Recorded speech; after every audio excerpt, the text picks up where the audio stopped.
1-0 per il Cagliari, mentre De Robbio fischia in questo istante la fine. Il Cagliari è campione d'Italia. Sono le 17:45 del 12 maggio, la Lazio che ha battuto il Foggia. Il Milan è campione d'Italia per la 10ª volta. Juventus per la 21ª volta campione d'Italia. Buon pomeriggio gentili ascoltatori, ultimi 45 minuti della stagione in Serie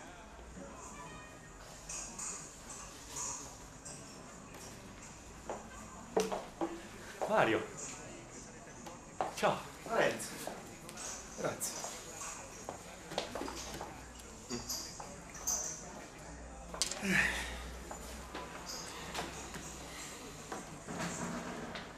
Come stai? Ti trovo bene. Tutto bene, grazie, tutto bene. Vedi qualcosa? Una mano, una birretta? Guarda, io prenderei un tè caldo con 2 pasticcini se li hanno. Un tè caldo. Non bevo praticamente più. Rocco, un tè caldo con dei pasticcini e un'agenzia della casa. Sai, quelli in commercio sono imbevibili, quindi fanno con le radici vere. Ah, capito.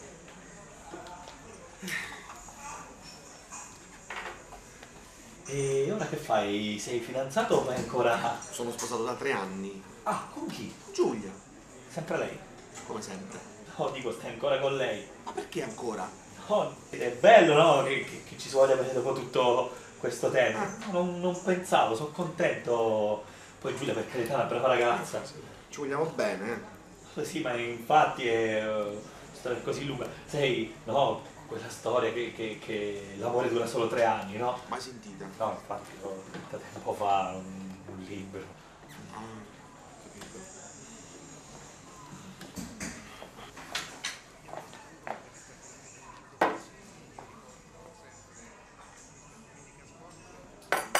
Grazie.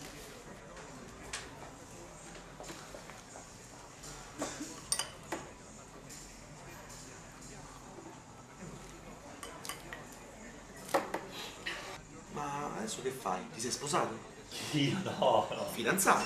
Ma sì, non so. Come non so? Ma ni. Ni. Beh sì, sai, una situazione di stallo. Lei ora sta con un avvocato, ma gli passa, eh. Gli passa. L'avvocato.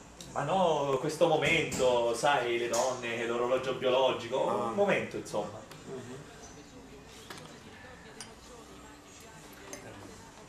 E il lavoro come va? Che oggi No, guarda, lavoro come ragioniere nell'aziendina di mio suocero. ragioniere caspita. Mi sono dovuto reinventare, però stipendio fisso, l'azienda è buona, sono contento. No, ma infatti non è che uno oggi può scegliersi. No, guarda, io ho scelto di fare il ragioniere, così ho potuto sistemare un po' di cose, sai, una casetta per me e Giulia. Ma infatti l'importante è essere felici, no? Sì.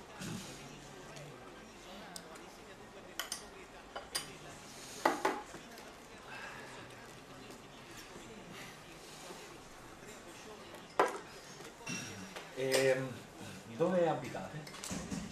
A Elice, ricordi la vecchia casa dei miei nonni? Risistemato, siamo bene. A Elice. Piccolina ma si vive benissimo. Elice o la casa? Cosa? No, dico piccola, Elice o la casa? Oh, la casa, 40 metri quadri, vivibilissimi. Poi Elice è tranquilla, 20 minuti e sei al centro, senza traffico. Ah. Tu invece, casa, lavoro, racconta. Ma sai, i miei genitori sono in pensione, gli si dà una mano, ora sono con loro. Ma come dei coinquilini moderni, eh? Ah, e come ti mantieni? Ma sai, qualche lavoretto qua e là, qualche serata, piccoli progetti, nulla di stimolante. Ah, suoni ancora? Non pensavo. Sì, non ho mai smesso, solo rallentato, mi esibisco con un gruppetto giovane, ma robetta, solo per rimanere connessi, insomma. E che genere fate? Che genere fate? Ma sai, questi generi un po' rock folk, un po' emancipati, molto, insomma, sperimentali, molto elettronici, sniffano colla. Come sniffano colla? Si sa, i giovani infatti non arrivano mai a fine scaletta. Una robetta e non è mica come quando... Quando? Lo dico, non è mica come quando io e te si suonava insieme, un'altra storia, un altro film. Vabbè, bel periodo, poi giovani spensierati. Sì, sì. E tu? Tu, The Big Sonny, suoni ancora? The Big Sonny. Non mi chiamano così da anni.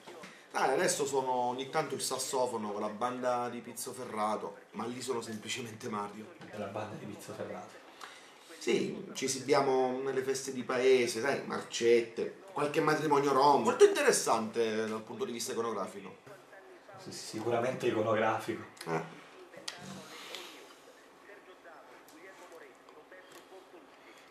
Ma ti ricordi quando suonavamo insieme? Dov'era? A Lanciano, dove ci siamo esibiti col pannolone, costumone, e tu per protesta con la giunta a fine serata ti sei cagato addosso. Che gesto, Sì, che genio! sì, ma non alzare la voce, che ci ho preso 2 querele per quella cagata. Una denuncia dalla giunta comunale e una dalla casa del Bocconotto, che quella sera dopo quel mio gesto non ha venduto più nulla. Genio, che gesto. E il tour nelle Marche, te lo ricordi che bomba? Me lo ricordo benissimo, con una delle tue solite bravate che ci è costata molto cara quella volta. Quella storia di Falconara, ma chiarita poi d'altronde. Ma chiarita! Guarda che sei stato tu stesso a dichiarare a una televisione locale che eri da poco entrato in politica perché un'ora prima ti eri infilato tra le cosce del sindaco, ma dai, su. Beh, gigantita comunque. Una gran figa,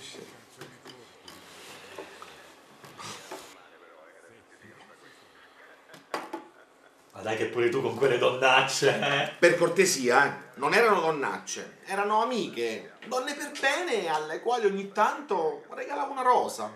Ma dai, una rosa erano le 20 euro che gli donavi per farti titillare il capezzolo. Per cortesia, non essere volgare, che poi farci il sesso avrebbe svilito il loro essere donna. Titillare il capezzolo invece le valorizzava. In certo senso. Ma tu Mario, hai sempre avuto la poesia e la protesta in ogni gesto, questo bilanciamento d'espressione. Mario, ma perché non torniamo insieme? Io e te, come una volta, Io ho scritto dei brani nuovi, tu li arrangi, come una volta. Un po' di vino, ho dei contatti con dei club in zona, Sì, ma come... in maniera più confidenziale, in punta di piedi. Perché? Ora siamo più maturi, potremmo lavorare a qualcosa di più criptico teatrale, un ironico malessere nascosto, alla Gabere Iannacci. Gabere Iannacci. No, guarda Lorenzo, non è proprio cosa. Siamo cresciuti e poi abbiamo preso strade differenti, no? La banda di Pizzoferrato. Sì, anche. E guarda che tecnicamente sono dei mostri, Comunque, mi piace pensare a quel periodo un bel ricordo, un bagaglio importante, ma passato. Ma vedrai che rimettendoci al lavoro, 2 rose. No, guarda Lorenzo, lascia perdere. Si è fatto anche tardi e devo andare. Ho Giulia che mi aspetta al supermercato.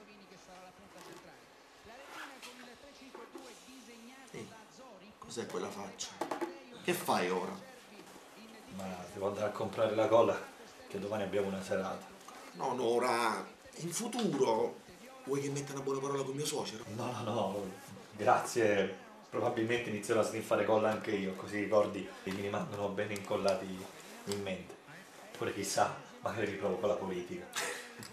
Sempre a scherzare tu, Lorenzo, Beh, mi ha fatto molto piacere rivederti. Stammi bene. Ciao Mario. Ciao Lorenzo.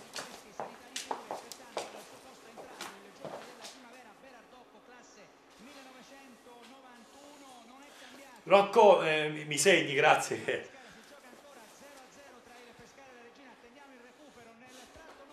I Bocconotti.